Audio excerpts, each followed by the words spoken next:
After his work? Yes, yeah, great performance. I thought we created so many chances. I think we had 5 one-on-ones with the keeper. Jamie Tolley's got one there. Jake Spates had a one-on-one. Pogba's had 2 one-on-ones when he's come on. Jay Harris has gone through. Had a one-on-one with the keeper. Andy Morell's blasted one in the crowd.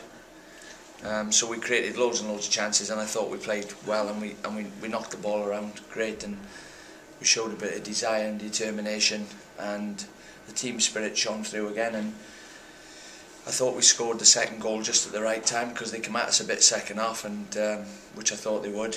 But we rode the storm a little bit for 10 minutes, and then we got over it. Yeah, I mean, 5 wins on the run and still unbeaten. Yeah, good. Yeah, I know. It's like if you go back last season, we've not lost that many games for a long time, really. So we've kept it going from last season, and we're in a good position now. We've got some points in the bag, and I've just told the players, let's see how quick we can get to 25 points. Jake Spates and Andy Morell both on 4 now, so Spates carried on from Saturday, really, hasn't he? 2 minutes yeah, in. I thought he played really well today. Look, his confidence, you know, his hat-trick's done him the world of good, and he was causing them problems. Danny Wright, I thought, was magnificent. I know he's desperate for a goal, but he was holding the ball up for us. Every time we had a pass longer than 20 yards, it seemed to stick with him, and he's working his socks off, closing the goalkeeper down, and he just needs a break, because he's played as well as anybody. You can score after only 2 minutes, and sometimes things don't go your way, but kept on pressing for the second goal, really, and after that it was a one-way traffic, wasn't it, really?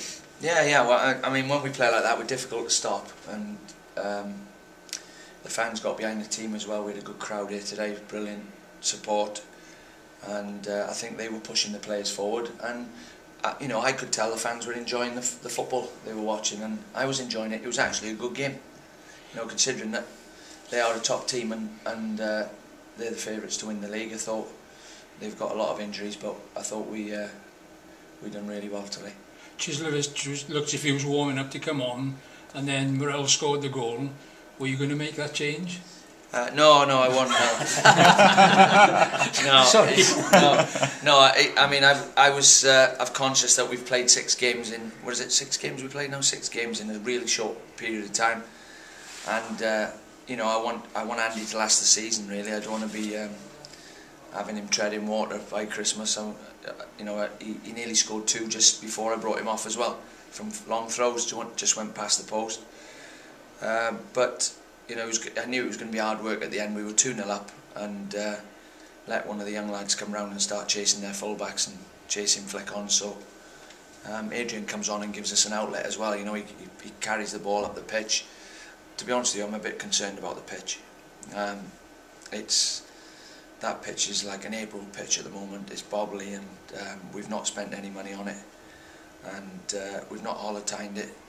So the water's sitting on the top when it does rain. We need to spend some money on it, really, and because it's going to cost us when the weather turns. That pitch is going to cut up badly. We're getting away with it right now. Send the bill to Glenn.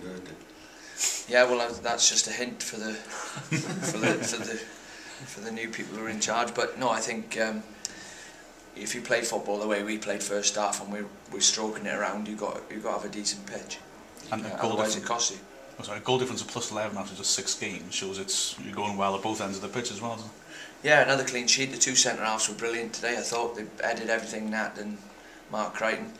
In fact, you know, they were all good. Lee Fowler, Tolley, and Jaden won the battle in midfield, and they put 2 midfield players on half time to try and stop that, and they sort of got on top of us for a bit.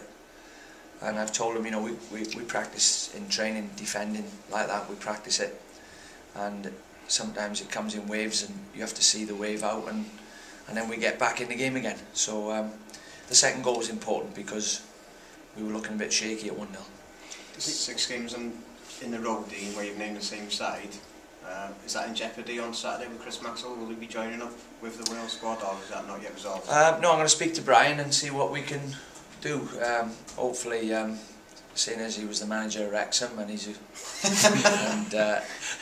I'm Welsh and he's Welsh, and he's a good friend of mine, he might help us. So I'm gonna ring him later on and ask him if he can if Maxi can join up later maybe or something, I'll have a chat with Brian, see what he says. He's made a great save there at 1-0, and he's starting to win us games. You know, he's making saves now, and you know, he's not had a lot to do since he's been our goalkeeper.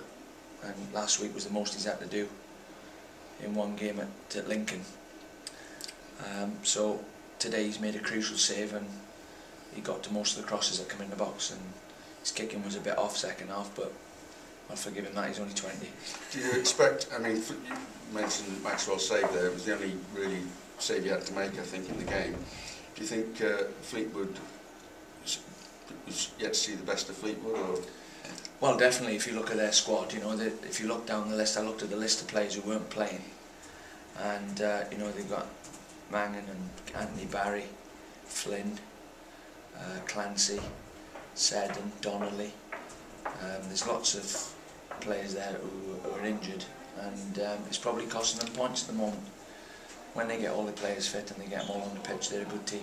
They'll be up there. And the manager's a good manager as well. Jake Spade done 4 bookings, Dean. One on Saturday if he gets one, he misses a game after that. Well, yeah, I mean, I think he's just got to worry about losing his place, because I've got Pogba and Adrian sat on the bench and said to all of them, you know, if you keep winning, it's hard to get in the team. Glenn Little's nearly fit, Chris West will be fit by the weekend, so you know, Keatsy's going to get a game tomorrow. We've got a game against Macclesfield tomorrow, so the ones who haven't played are going to get a game. So Keatsy will play in that game, and they needed a game, so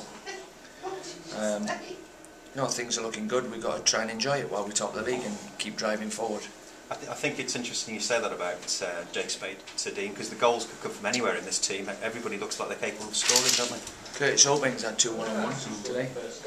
Neil Ashton got us a penalty last week, and it's took me a while, and we've worked on the way we play now. You know, I played a reserve team for 2 years in this type of football, and Nat's played in that reserves at centre half. Lee Fowler's played at the bottom of the midfield, and I've made Maxi kick the ball off the floor for 2 years in the reserves before he got in the team. And now it's helping him out there in the first team games. He's picking the full-backs out. His kicking's brilliant. Excellent.